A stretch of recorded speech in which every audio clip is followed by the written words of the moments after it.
Olia, can you tell us a little bit about yourself? Hi, I'm Olia, the founder of BXR London, the first high-end boxing gym brand in the world. I'm an economist by trade, but I've always wanted to be in health and fitness.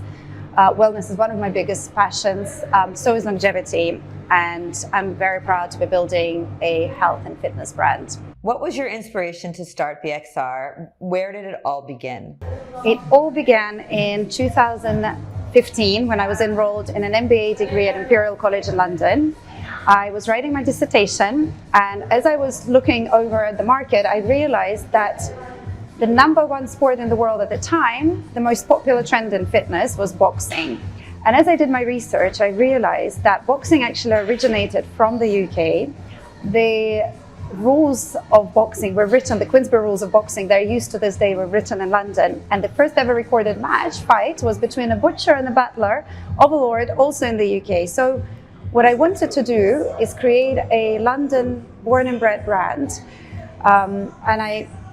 which will be in the high-end segment, because boxing, if you think about it, is typically associated with a low-end sport. So when you think boxing, you think spit and sawdust facilities, but there are so many people in central London that wanted to learn real boxing with professional fighters, but wanted to do it in a nice environment. And that's how an idea of having a professional-sized boxing ring within a space which also has a steam and a sauna and beautiful studio rooms for class workouts and a beautiful lounge came to me. Olia, can you tell us a little bit more about your passion for fitness and why it's absolutely so important and essential to you? I'm not sure if I can call it a passion for fitness. It's actually a passion for well-being. So it's a very well-rounded approach from where I come from. Fitness is just one part of feeling good, of performing well. I would say that my biggest passion in life is actually performance optimization. So how can I wake up every day and perform the best? And fitness is a big part of it. Right now, we're actually developing, in addition to the training that we do at BXR, we're also developing a concept called BXR Lab, which is a longevity clinic within BXR. So we do cryo chamber, cold plunge, infrared saunas, all a very important part of your recovery after fitness. Who is the most inspiring person in your life? I don't think I have a most inspiring person, because every time I look at any one individual, if you really look closely in life, you very often find that people excel in one thing and then some other part of life might be missing. To be honest, every day I wake up and I'm just trying to be my own inspiration, because I have a whole list of things of an ideal human being, and they range between discipline, work ethic, kindness, quick mind, all of these things. And there's a lot of work you need to do on a daily basis to be able to tick all of those boxes. So for me, that's important, not necessarily inspiring to any one person. What advice do you have for female entrepreneurs starting out in a mainly male-dominated industry like yours? I think culturally, for me, the way I was brought up, one of the biggest virtues in life that my father installed in me was modesty. A girl has to be modest, a girl cannot ask for anything. And I guess based on that, I would say that one of my big advices would be not to be scared to ask. If you don't ask, you don't get. And not being able to ask for advice, to be able to ask for help, has hurt me in business, or to ask for opportunities, because sometimes you ask and it's really not a big deal for the other person you ask to help you, but for some reason I've always been modest. So I think for a lot of women that could come handy, just to be able to be proactive when it comes to opportunities. Is there anything that stands out as the best advice you've been given that you keep going back to and thinking, wow, that was just great advice? So one of the very good pieces of advice I actually got from a book, one of my favorite books that I've ever read, and it's a book called Negotiate Like Your Life Depends on It by Chris Voss. And one of the chapters in his book talks about the fact that no is actually a beginning of any negotiating, and yes, it's not always the best answer. And I think that was a great advice for me in business and in all negotiations. Sometimes when you start talking to somebody and you get a no at the start, it's very disheartening, you want to walk away. But very often, if you just stop for a second and you think that two parties are trying to get to some mutually accepted outcome, then no could be a very good starting point. And you start asking questions, and you eventually find out what the other person knows, and it yields good results. What are you most proud of?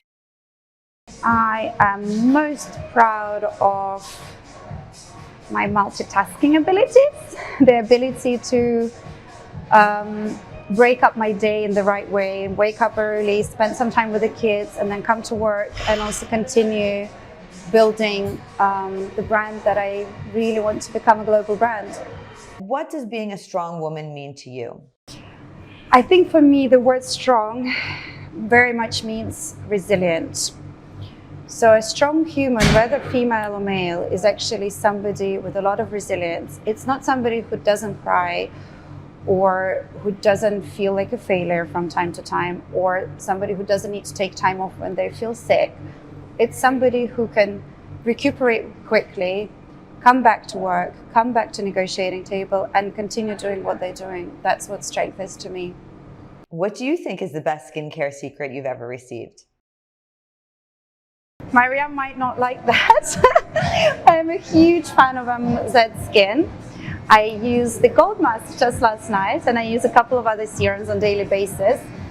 But also for younger girls, and actually I know Mariam agrees with me, for younger girls, one of the useful advices I've been given is less is more.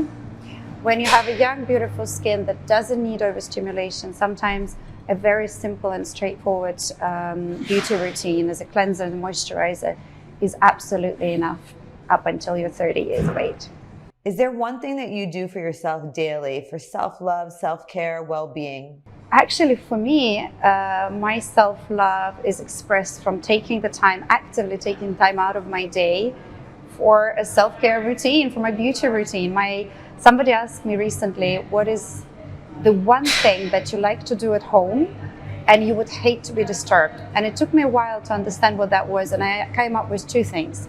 One is reading. It's very important for me. I know not everybody likes to read. For me, that's the time that belongs to me and nobody disturbs me. And the second one is the time in the bathroom, where I can apply all my creams and serums and hair oils. And that's when I feel, it's almost like meditation for me. That's where I regenerate, recuperate, and I can start a new day. Why should we celebrate International Women's Day? Is there any message that you want to give to those watching? I believe we should still celebrate International Women's Day every year, because as much as there have been huge progress made in terms of equality and equity between men and women, I still find that the world is more fair, but not 100% fair to women. And very often we forget the burden that comes with having children, having to take time off what we do, the burden of very often still having expectations of now having to go to work and make our own money, but also having to come back home and cook and clean and put the kids to bed. And for somebody who does all of these things every day, I really, really admire women. And I think that's why we need to continue celebrating them, because we can still do all of these things. And if anything, I feel very often the expectations from women are actually higher now than they were in previous days.